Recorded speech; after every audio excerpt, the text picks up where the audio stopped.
여러분, 요즘에 전세 사기 피해 많이 들어보시죠? 저는 관련한 토론회도 참석하고 또 피해자를 지원할 수 있는 주거복지 서비스가 뭐가 있을까 같이 고민하다 보니까 많이 접하게 됩니다. 사실 아직까지는 제도적으로는 해결하기가 쉽진 않아요. 법을 많이 개정해야 되기 때문이죠. 그렇다고 해서 가만히 있으면 안 되죠. 뭐라도 해야 한 분이라도 피해를 막을 수 있지 않겠습니까? 세입자 입장에서는 보증금이 전 재산이니까요. 제가 오늘 소개시켜드릴 정책, 바로 전세 사기 잡는 정책입니다. 토에 피어도 꽃이고 깨깔 피어도 꽃이고 모두 다 꽃이야. 안녕하세요. 쓸모있는 주거복지수다 정큐입니다. 저희 구독자님들은 다 아시겠지만 저 항상 매입 임대주택 늘려야 한다고 얘기해왔잖아요. 제 얘기를 들으셨는지 유튜브에서 그 계획을 발표했더라고요. 그거 얼마나 신나게요. 오늘 쉽게 말씀드릴 테니까 기억하고 계시다가 공고 나오면 바로 신청 접수하시는 거예요.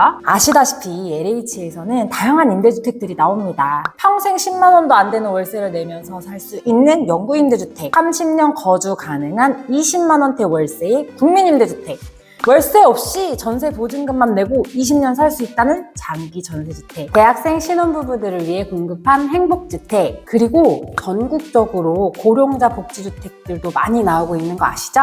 너무 좋습니다. 이런 것들이 LH에서 나오는 임대주택 대표적인 유형인데요. 워낙 이것저것 많다 보니까 헷갈리실 텐데 지금까지 말씀드린 임대주택의 대표적인 특징은 이렇습니다.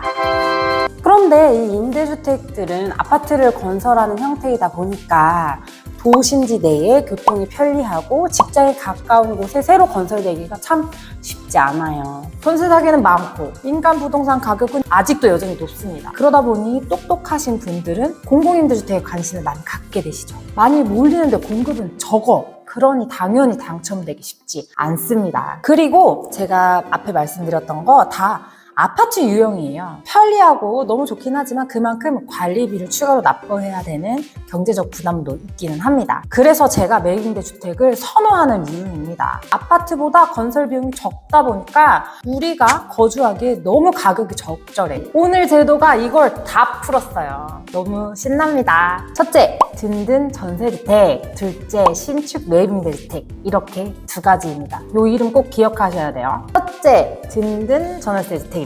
총 25,000호 공급될 예정인데요. 24년에는 8,500호, 25년에는 나머지 16,500호가 공급될 예정입니다. 아파트 아니고요. 빌라 다세대 다가구, 도시형 생활주택 등 주택입니다. 아파트 아닙니다. 시세 90%로 전세로 공급됩니다. 전세입니다, 여러분. 4억짜리 집이라면 3억 6천에 공급되는 거예요.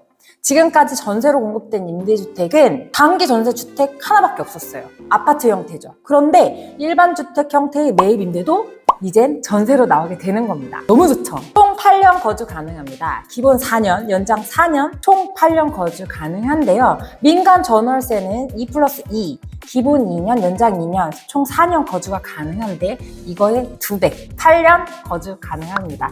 공공임대라 가능한 거예요. 평형은 60제곱미터에서 85제곱미터까지 18평에서 26평 정도입니다. 임대주택이 특히 아파트형 임대주택은 15평을 넘는 구조를 찾는 게 매우 어렵습니다. 평형이 넓어질 수 있는 게 바로 매입임대주택의 특징인데요. 18평 이상의 주택이 공급될 예정이라니까 너무나 흡족합니다. 그동안 제가 보여드렸던 주택들이 올해 8,500호 공급될 예정이라니까 벌써부터 기대가 되죠.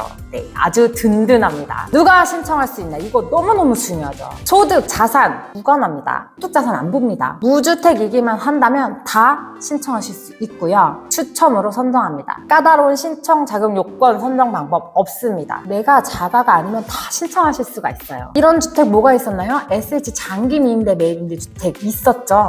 이젠 LH 든든 전세주택이 이것을 대체할 것입니다. 그런데 저출산 문제 너무 심각하죠. 그래서 신생아 다자녀 가구를 우선 선발합니다. 자녀 수에 따라 가점을 주고요. 2년 내에 출산하거나 공고 시점에서 임신하고 있으면 추가로 1점을 더 드립니다. 소득 자산 요건 없이 추첨으로 뽑습니다. 게다가 8년 거주할 수 있습니다. 둘째, 신축 매입 임대주택입니다. 신축이에요. 그동안 신혼부부와 청년이 아니라면 기존의 매입임대주택 공고 났을 때 예비 입주자만 모집했잖아요. 이제 열렸습니다. 모두에게요. 저소득층, 청년, 신혼부부, 무주택자에게 공급이 될 예정입니다. 이건 보증금이 있는 보증부 월세입니다. 월세는 시세의 30에서 50% 정도인데요.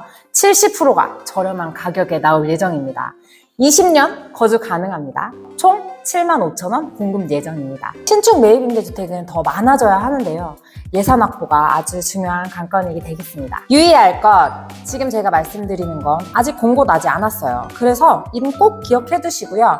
공고 나면 저도 영상으로 안내해 드리겠지만 신청기간 꼭 확인하셔야 합니다. 신청기간 항상 짧은 거 다 알고 계시죠? 다시 한번 말씀드려요. 제가 오늘 말씀드린 게 궁금하다 하시면 저한테 물어봐도 되지만 마이홈 포털에서 마이홈 소식의 보도자료 19일 민생 토론회를 보시면 되고요. 이것 외에도 모집, 공고, 금융 등 다양한 정보가 있습니다. 한번 들어가 보셔서 확인해 보세요. 또 상담 챗봇 마이보 통해서 복잡한 세부 신청 자격, 임대주택 공고까지 추천받으실 수 있으니까 꼭 한번 방문해 보세요. 오늘은 국토부에서 발표한 새롭게 도입된 든든 전세주택과 신축 매입임대주택을 말씀드렸어요. 임대주택 공급이 매입임대주택 형태라는 건 상당한 희소식입니다. 아마 관심 가지실 분들 굉장히 많으실 것 같아요. 많은 분들이 지금보다 더 안정된 주거를 통해 편안하게 되시면 좋겠습니다. 여러분의 주거 안정을 바랍니다. 감사합니다.